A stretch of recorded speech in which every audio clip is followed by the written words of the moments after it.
Assalamualaikum warahmatullahi wabarakatuh. Pada kesempatan kali ini saya akan melanjutkan kembali pembahasan soal-soal mengenai kisi-kisi materi pengelola pengadaan barang dan jasa. Untuk soal-soal yang akan saya sajikan nanti berkaitan dengan materi swakelola pengadaan barang _jasa pemerintah. Baik, kita mulai soal nomor 1. Dalam menentukan tipe swakelola yang akan dilaksanakan, PA_KPA perlu mempertimbangkan berbagai faktor yang mendasari keputusan tersebut. Faktor utama apa yang digunakan oleh PA_KPA sebagai dasar untuk menetapkan tipe swakelola yang paling sesuai? A. HPS, B. Penggunaan tenaga atau tim ahli, C. Metode penyampaian dokumen penawaran, D. Identifikasi kebutuhan pengadaan barang _jasa, E. Spesifikasi teknis _kerangka acuan kerja harga.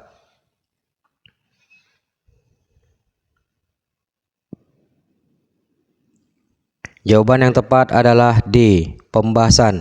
Identifikasi pengadaan barang _jasa adalah dasar untuk menetapkan tipe swakelola yang paling sesuai. Proses ini melibatkan pemahaman mendalam terhadap kebutuhan dan karakteristik pekerjaan yang akan dilaksanakan, sehingga PA_KPA dapat memilih tipe swakelola yang tepat sesuai dengan kondisi dan kebutuhan. Demikian pembahasan dari soal nomor 1. Soal nomor 2. Penyelenggara swakelola yang bertugas melaksanakan, mencatat, mengevaluasi, dan melaporkan secara berkala kemajuan pelaksanaan kegiatan dan penyerapan anggaran adalah A. Tim evaluasi, B. Tim persiapan, C. Tim pengawas, D. Tim peneliti, E. Tim pelaksana.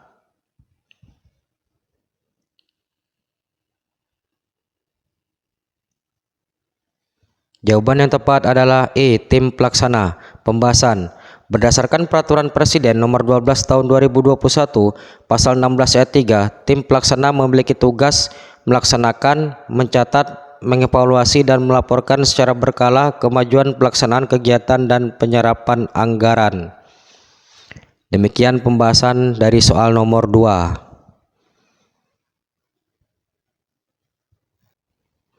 Soal nomor 3. Di bawah ini pekerjaan yang tidak bisa dilaksanakan secara swakelola adalah A. Renovasi rumah sederhana, B. Pengadaan laptop, C. Pembangunan posyandu, D. Pemberian makanan tambahan balita, E. Pengecatan dinding sekolah.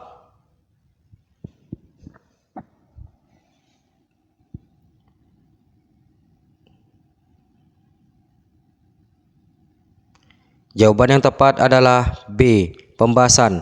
Pengadaan barang jadi seperti laptop tidak dapat dilaksanakan secara swakelola. Swakelola adalah metode pelaksanaan pekerjaan di mana suatu organisasi atau kelompok melaksanakan sendiri pekerjaan tersebut tanpa melibatkan pihak ketiga. Ini biasanya diterapkan pada pekerjaan yang memerlukan keterlibatan langsung dalam proses pelaksanaan seperti konstruksi, renovasi, atau penyediaan layanan. Dalam kasus pengadaan laptop, prosesnya melibatkan pembelian barang yang sudah jadi dari pemasok atau vendor. Ini memerlukan prosedur pengadaan yang sesuai dengan peraturan dan standar yang berlaku, termasuk proses tender atau lelang untuk memastikan transparansi dan akuntabilitas. Karena itu, pengadaan laptop tidak dapat dilakukan secara swakelola, melainkan harus melalui proses pengadaan formal yang melibatkan pihak ketiga. Demikian pembahasan soal nomor 3. Soal nomor 4. Di bawah ini yang bukan salah satu bagian dari spesifikasi teknis swakelola adalah A. Mutu _kualitas, B. Jumlah, C. Biaya personil, D. Waktu, E. Tingkat pelayanan.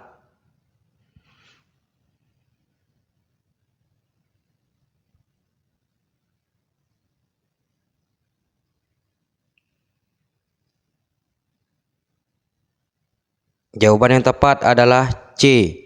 Biaya personil. Pembahasan. Penyusunan spesifikasi teknis _kerangka acuan kerja untuk pengadaan barang _jasa pemerintah secara swakelola meliputi 1. Mutu _kualitas barang _jasa, yaitu mutu barang _jasa yang sesuai dengan kebutuhan pengguna. 2. Jumlah, yaitu kuantitas barang _jasa yang diperlukan oleh pengguna. 3. Waktu, yaitu waktu barang _jasa tersebut sampai ke lokasi, waktu pelaksanaan instalasi, dan waktu barang _jasa tersebut siap digunakan oleh pengguna. Dan yang keempat, tingkat pelayanan, yaitu tingkat layanan yang harus diberikan oleh pelaksana swakelola sampai dengan barang _jasa tersebut dapat dimanfaatkan. Demikian pembahasan soal nomor 4. Soal nomor 5. Dalam pengadaan barang garis miring jasa pemerintah secara swakelola oleh Kementerian garis miring lembaga garis miring perangkat, berapa banyak tenaga ahli yang dapat digunakan? A. Tidak lebih dari 50% jumlah anggota tim pelaksana yang terlibat dalam pekerjaan. B. Tidak lebih dari 50% jumlah pegawai Kementerian garis miring lembaga garis miring perangkat daerah yang terlibat pekerjaan ini. C. 60-70% jumlah pegawai Kementerian lembaga perangkat daerah yang terlibat pekerjaan ini. D. Sesuai kebutuhan. E. Tidak lebih dari 30% jumlah pegawai Kementerian lembaga perangkat daerah yang terlibat dalam pekerjaan ini.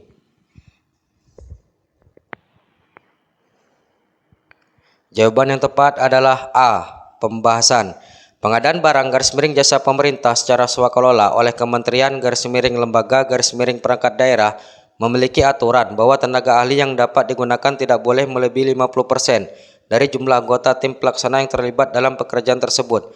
Hal ini bertujuan untuk memastikan bahwa sebagian besar pekerjaan dilaksanakan oleh pegawai Kementerian garis miring lembaga garis miring perangkat daerah dan penggunaan tenaga ahli hanya sebatas kebutuhan tertentu yang memerlukan keahlian khusus. Demikian pembahasan dari soal nomor 5. Soal nomor 6. Dalam pengawasan teknis, pelaksanaan dan hasil pengadaan barang garis miring jasa pemerintah secara swakelola, kegiatan apa yang dilakukan untuk mengetahui realisasi fisik? A. Evaluasi kinerja tim pelaksana. B. Dokumentasi hasil kegiatan. C. Pengawasan penggunaan material garis miring bahan. D. Verifikasi laporan pekerjaan. E. Verifikasi bukti pengeluaran.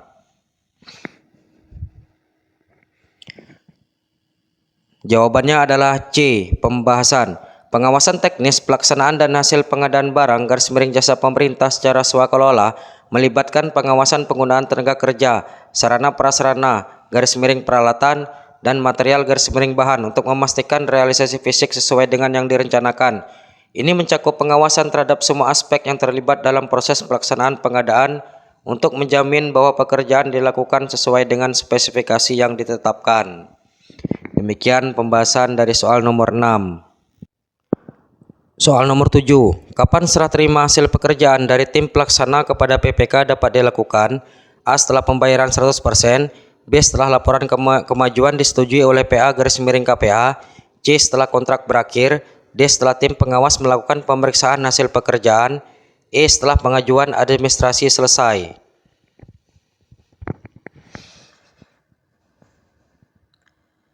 Jawaban yang tepat adalah D. Pembahasan. Serah terima hasil pekerjaan dari tim pelaksana kepada PPK dapat dilakukan setelah tim pengawas melakukan pemeriksaan hasil pekerjaan.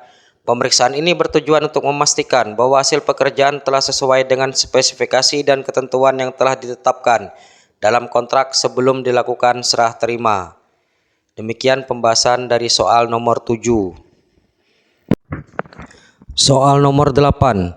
Sebelum dilakukan serah terima hasil pekerjaan pengadaan barang garis miring jasa pemerintah secara swakelola, bahan garis miring data garis miring informasi apa yang digunakan? A. Laporan kemajuan dari tim pelaksana.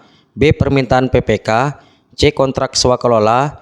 D. Data hasil pekerjaan. E. Hasil evaluasi akhir. Jawaban yang tepat adalah D. Pembahasan. Sebelum dilakukan serah terima hasil pekerjaan pengadaan barang garis miring jasa pemerintah secara swakelola, data hasil pekerjaan digunakan sebagai bahan garis miring data garis miring informasi. Data ini penting untuk memastikan bahwa pekerjaan yang telah dilakukan sesuai dengan spesifikasi dan ketentuan yang telah ditetapkan dalam proses serah terima dapat dilakukan. Demikian pembahasan sebanyak 8 soal yang saya sajikan. Mudah-mudahan dapat bermanfaat untuk teman-teman. Saya akhiri. Wabillahi taufiq wal hidayah. Wassalamualaikum warahmatullahi wabarakatuh.